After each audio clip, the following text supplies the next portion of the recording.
Hello guys, तो मैं Sophia personal tutor से आपके लिए केमिस्ट्री की एक और नई वीडियो के साथ में, और हम यहाँ पर पढ़ रहे हैं केमिस्ट्री 2020 एग्ज़ाम पेपर सीबीएसई का पेपर। बच्चों, मैं आपको पूरा पेपर सॉल्व करवा रही हूँ, तो आप बिल्कुल 2020 प्लेलिस्ट के फोल्डर में जाएं। केमिस्ट्री 2020 फोल्डर का आप नाम डालेंगे तो आपको मेरे अभी तक के जितने भी 2020 के पेपर से रिलेटेड लेक्चर्स हैं वो सारे वहाँ पर मिल जाएंगे। तो वहाँ से आप इजीली वो जो भी पेपर है उसको क्या कर सकते हैं, सॉल्व कर सकते हैं। ठीक है ना। तो केमिस्ट्री 2020 का जो ये पेपर है, एग्ज़ाम पेपर, इसको हम यहाँ पर सॉल्व करने वाले हैं। ठीक है, तो अब हम क्वेश्चन नंबर 24 को यहाँ पर स्टडी कर रहे हैं। क्वेश्चन नंबर 24, क्वेश्चन नंबर 24 की अगर हम यहाँ पर बात करते हैं, देखिए तो 24 बहुत ही इजी सा क्वेश्चन है, कोई बहुत ज़्यादा डिफिकल्ट नहीं है। और हमने प्रीवियसली देखिए 37 क्वेश्चन नंबर से हमने स्टार्ट किया था, तो वो सारे मेजर क्वेश्चंस थे जिनके अंदर ज़्यादा कॉन्सेप्ट हमको लगता है। ठीक है, तो आपको मैं यही सजेस्ट करूँगी जब भी एग्ज़ाम के अंदर आपको पेपर आए तो आप बैक से ही स्टार्ट करें, क्योंकि वहाँ पर वो जो पार्ट रहता है वो थोड़ा कॉन्सेप्ट वाला होता है। बाकी स्टार्टिंग वाले तो मार्किंग भी कम होती है और इतना कॉन्सेप्ट भी हमको नहीं लगाना पड़ता, तो इन क्वेश्चन को आप बाद में प्रेफर करें तो ज़्यादा बेटर रहेगा। ठीक है ना। चलिए, तो क्वेश्चन नंबर 24 बहुत ईजी सा क्वेश्चन है। Draw the shape of the following molecules। आपको क्या करना है, कुछ मॉलिक्यूल्स का जो शेप है उस शेप को आपको ड्रॉ करना है। तो draw the shape of the following molecules, मैं आपको कुछ मॉलिक्यूल्स यहाँ पर बताने वाली हूँ, और उन मॉलिक्यूल्स का आप क्या ड्रॉ करेंगे, आपको शेप ड्रॉ करना है। जैसे इसमें पहला जो मॉलिक्यूल है वो है XeOF4, और दूसरा जो मॉलिक्यूल है वो है BrF3।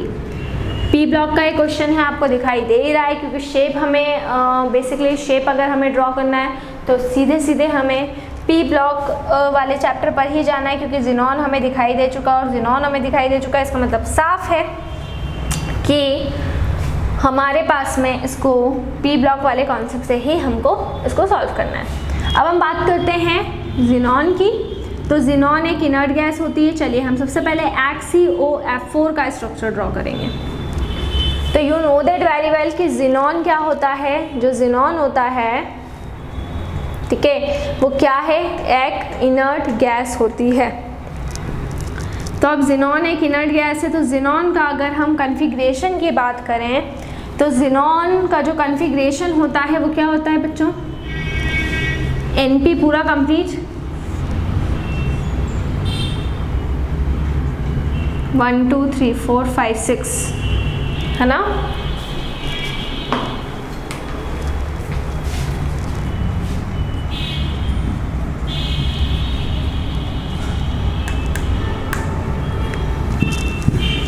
तो ये हो जाएगा आपका NS2 और NP पूरा कंप्लीट रहेगा, P ऑर्बिटल पूरा कंप्लीट, और D की अगर हम बात करें तो जो D रहता है हमारा वो पूरा खाली रहता है। ये ग्राउंड स्टेट कन्फिग्रेशन होता है। कौन सा कन्फिग्रेशन होता है, ये ग्राउंड स्टेट कन्फिग्रेशन होता है। अब ये तो है ग्राउंड स्टेट कन्फिग्रेशन, ये है आपका ग्राउंड स्टेट कन्फिग्रेशन, ये तो है आपका ग्राउंड स्टेट कन्फिग्रेशन। अब इसके अंदर हम क्या करते हैं, जो भी हमारा पर्टिकुलर NP रहेगा, है ना, क्योंकि हमारे पास में देखिए ऑक्सीजन है एक, तो एक पेयर को तो बिल्कुल आपको कुछ करने की ज़रूरत ही नहीं है, क्योंकि उससे आगे कौन बाउंड हो जाएगा, इन इलेक्ट्रॉन से आके तो ऑक्सीजन बाउंड हो जाएगा।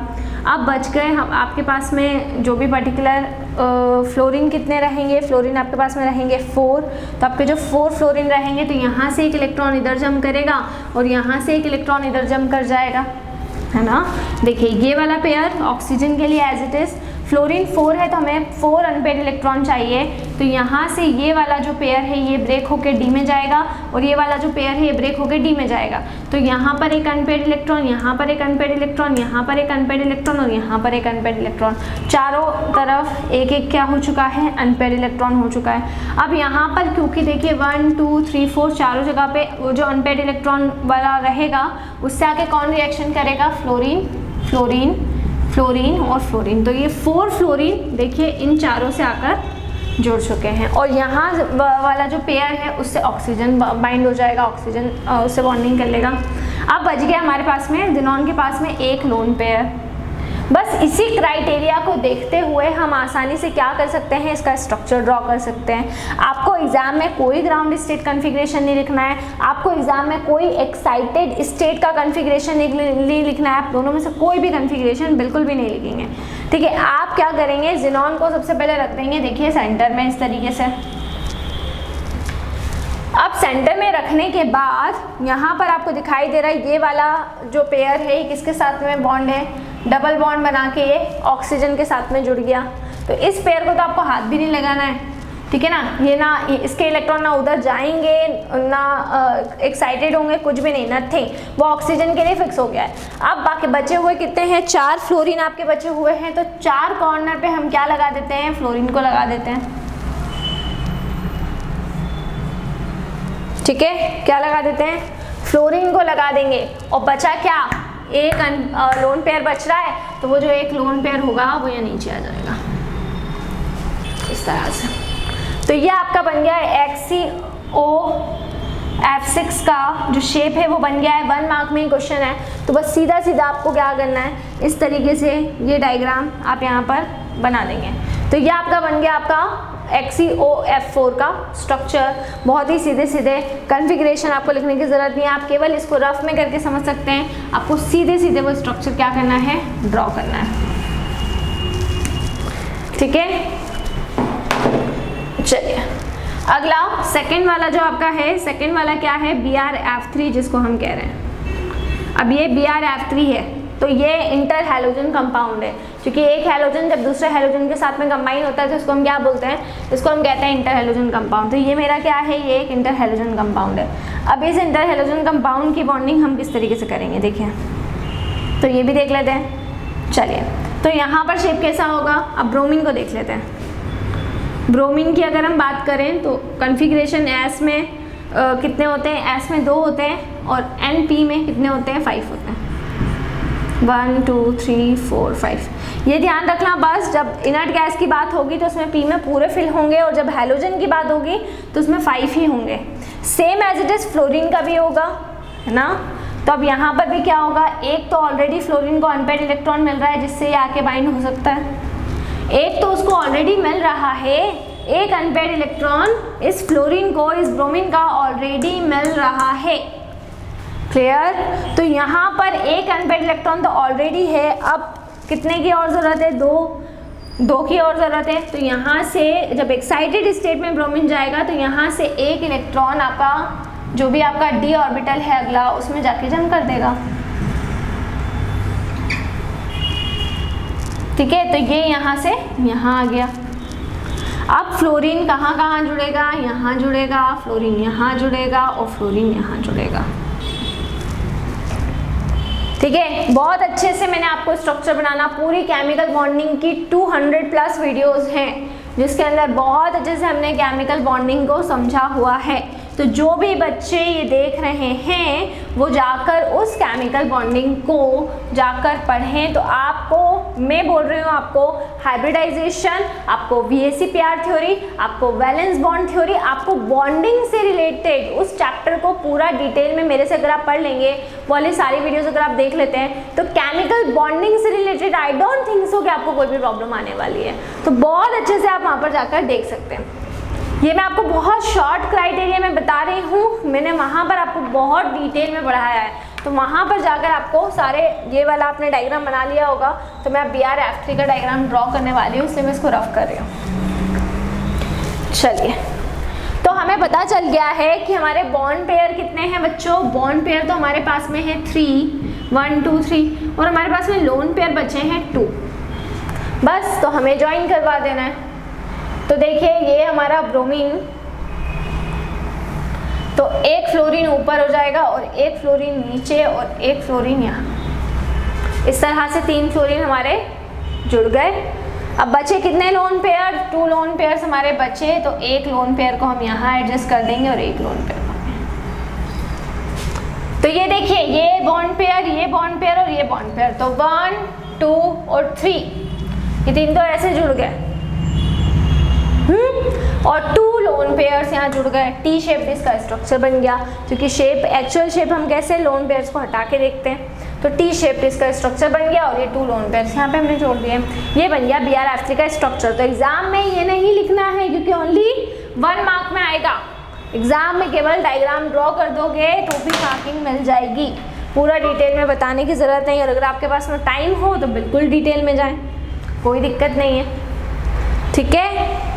तो इस तरीके से बस ध्यान ये रखना है कि जब इनर्ट गैस की बात होगी, जब भी हम इनर्ट गैस की बात करते हैं, तो उसका जो भी इलेक्ट्रॉनिक कॉन्फ़िगरेशन होता है, उसके अंदर पूरे जो भी इलेक्ट्रॉन्स होते हैं वो आउटर मोस्ट शेल में पूरी तरीके से फुलफिल होते हैं। इनर्ट गैस कोई सी भी हो जाए, नियॉन हो जाए, ऑर्गन हो जाए, कौन कौन सी होती है? Helium, neon, organ, krypton, radon, xenon, ठीक है। इनमें से कोई सी भी इनर्ट गैस हो, सबका कॉन्फ़िगरेशन मत याद करो ना, 4s 4p 5p से मैंने लिखा ही नहीं है, वो डायग्राम ड्रॉ करना है ना। तो अब बस इतना ध्यान रखो, NS एंड NP, S में 2 और P में 6 होंगे। अगर इनर्ट गैस में से हुई तो कौन कौन सी? हीलियम हुई, नियॉन हुई, ऑर्गन हुई, क्रिप्टॉन हुई, ज़ेनॉन हुई और रेडॉन हुई। लेकिन जब हम बात करेंगे किसकी? हैलोजन फैमिली की, तो हैलोजन फैमिली में एक इलेक्ट्रॉन कम होता है, which means NS2 and NP5, NS2 and NP5। S में 2 इलेक्ट्रॉन रहेंगे और P में 5 इलेक्ट्रॉन रहेंगे। आया समझ में? तो इस तरीके से आपको पूरा जो भी है पर्टिकुलर क्राइटेरिया, उसके अकॉर्डिंग आपको पूरा स्टडी करना है, ठीक है। और डायग्राम ड्रॉ करने में अभी भी अगर कुछ प्रॉब्लम आ रही है तो बच्चों फिर आपको केमिकल बॉन्डिंग पढ़ने की बहुत ज़रूरत है, क्योंकि देखिए हाइब्रिडाइजेशन वाला कॉन्सेप्ट, स्ट्रक्चर ड्रॉ का जो कॉन्सेप्ट है वो 11th स्टैंडर्ड में ही रहता है। केमिकल बॉन्डिंग से ही आप पूरे स्ट्रक्चर ड्रॉ करना है। जब आप VAC, PR, VBT, hybridisation, MOT, ये पूरा आप जब समझेंगे तब आपको एक्चुअल में समझ में आएगा कि बॉन्डिंग होती कैसे, और आपको मज़ा भी बहुत आएगा। तो केमिकल बॉन्डिंग, अगर आपके पास में अभी थोड़ा भी टाइम बच रहा है, जो भी 12th के बच्चे हैं वो प्लीज़ केमिकल बॉन्डिंग को पढ़ें। वो चैप्टर बहुत पढ़ने लायक है, आपके आगे के लिए भी काम में आएगा, अभी भी काम में आएगा, ठीक है। और कॉलेज में जब आप जाएंगे आगे तक, अगर आपका कनेक्शन केमिस्ट्री से होता है तो आपके लिए बहुत यूजफुल रहेगा, ठीक है ना। तो ये आपका क्वेश्चन नंबर 24 मैंने यहाँ पर कंप्लीट कराया। नेक्स्ट वीडियो में हम और कुछ क्वेश्चंस को स्टडी करेंगे, तो इसी तरह से जुड़े रहिए हमारे साथ में, वीडियोस को लाइक करते रहिए, चैनल को सब्सक्राइब करना ना भूलें। कोई भी डाउट, कोई भी क्वेरी हो उससे आप कमेंट बॉक्स में डाल सकते हैं। और अगर आप हमसे ऑनलाइन होम क्लासेस पढ़ना चाहते हैं तो हम आपको ऑनलाइन होम क्लासेस की फैसिलिटी भी प्रोवाइड करा रहे हैं। हमसे ऑनलाइन होम क्लासेस पढ़ने के लिए डिस्क्रिप्शन में जाकर सारे जो भी कॉन्टैक्ट नंबर हैं वो ले लें और हमसे कांटेक्ट करें, ठीक है। और इसी तरीके से घर पर रहें और 2020 में एग्ज़ाम का पेपर सॉल्व करें, ठीक है। और मैंने आपको 11th-12th का कंटेंट ऑलरेडी करवा दिया है। इसके अलावा 9th क्लास का केमिस्ट्री आपको पूरा करवा दिया गया है। 10 के 2 चैप्टर्स आपको ऑलरेडी अवेलेबल हैं, तो वो भी आप वहाँ से पढ़ सकते हैं। Stay home, stay safe and study hard. Thank you so much.